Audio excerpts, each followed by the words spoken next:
Aujourd'hui, je voudrais vous parler d'une nymphe souvent oubliée de nos amis moucheurs, à tort je pense, parce qu'elle est très présente sur nos cours d'eau, que ce soit nos rivières ou nos lacs. C'est la larve de libellule. Alors cette larve de libellule, il y en a deux types, soit elle est de teinte olive, un petit peu plus petite, c'est la larve de demoiselle, soit elle est de teinte marron, un petit peu plus imposante, et c'est la larve de libellule classique, des grandes libellules. Donc aujourd'hui, un hameçon de 12 tiges longues. Vous l'aurez compris, 10 tiges longues si vous voulez faire l'autre type de libellule. Fil de montage Olive 6.0. Je vais récupérer sur une chaînette de lavabo. Vous avez tout ça sur vos lavabos. Donc bien sûr, n'allez pas couper celle de votre lavabo, mais voilà. Vous savez, ces petites chaînettes qui tiennent au niveau du lavabo ce qui sert à boucher en fait. Donc j'ai récupéré cette petite chaîne là, hein, voilà, et j'ai coupé deux yeux de façon à, voilà, à imiter mes yeux. J'ai coupé, vous voyez, et j'ai gardé. Alors, pour poser sur mon hameçon, j'ai fait ce qu'on appelle le système du 8. Alors, je vais montrer, j'ai posé donc ici mes yeux, je suis passé, j'ai fait un système de 8, donc je passe dessous, dessus, dessus, dessous, dessus, dessous, avec un système de 8. Mais, petite astuce, quand je suis passé par-dessous et par-dessus deux fois, je fais un tour derrière et je tire. Je repasse dessus, je fais un tour devant, je tire et je reviens comme ça et ainsi de suite. Ce fait-là va bloquer vos yeux, ce qui fait qu'ils ne bougeront plus. Une fois que j'ai bloqué, je reviens vers l'arrière de ma mouche, au niveau de la courbure. Je vais prendre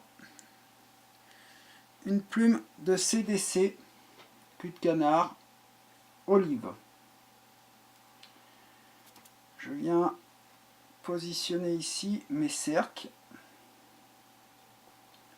Alors c'est un peu compliqué parce que du coup, vous avez les yeux qui vont vous déranger, hein. Mais voilà, je positionne ici mes cercles. Voilà.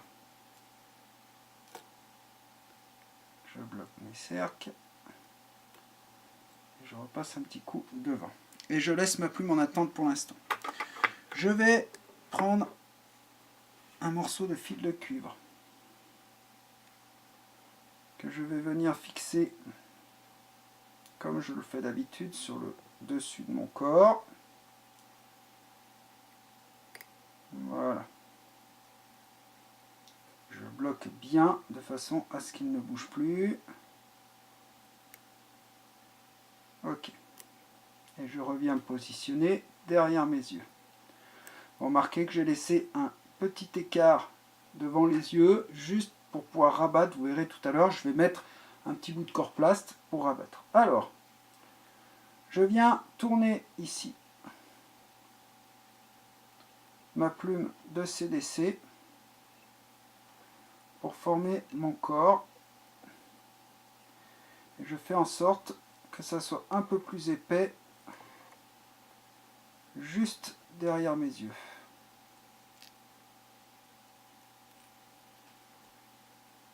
Comme ceci.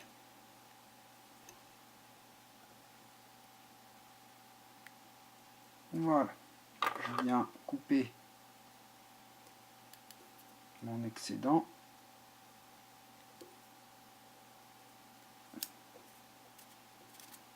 Voilà. À l'aide de mon fil de cuivre, je vais cercler mon corps.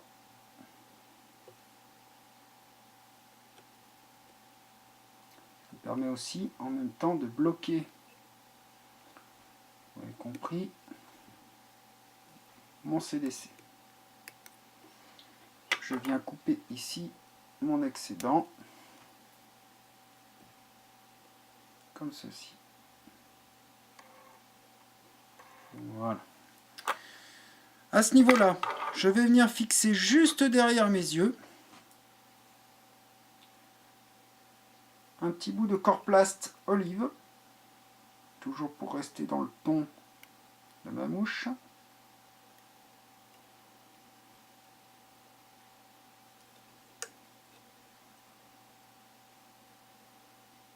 Voilà.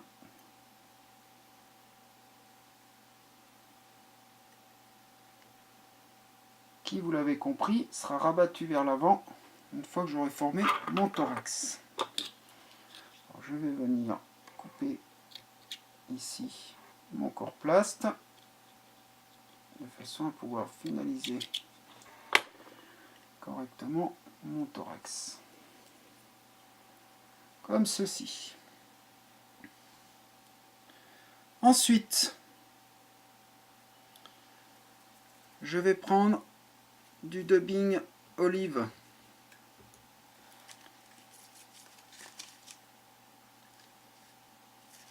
Un tout petit peu plus clair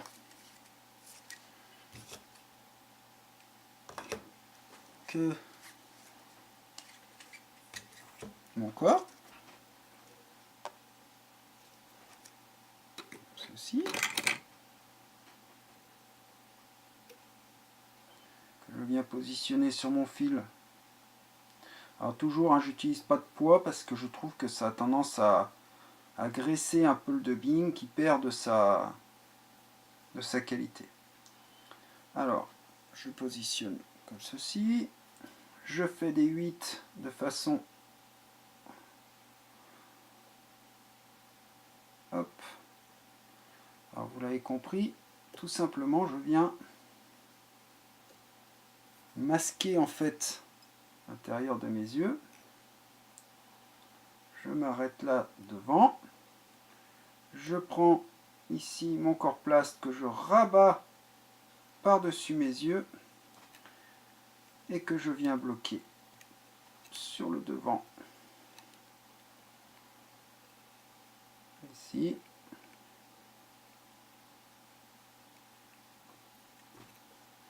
Je vais couper mon excédent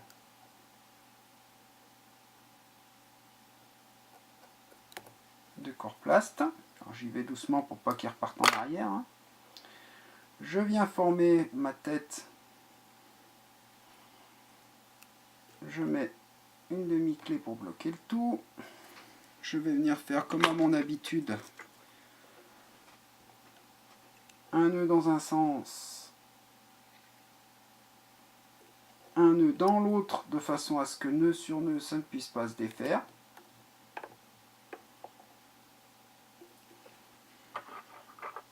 Voilà. Une petite goutte de cyanolite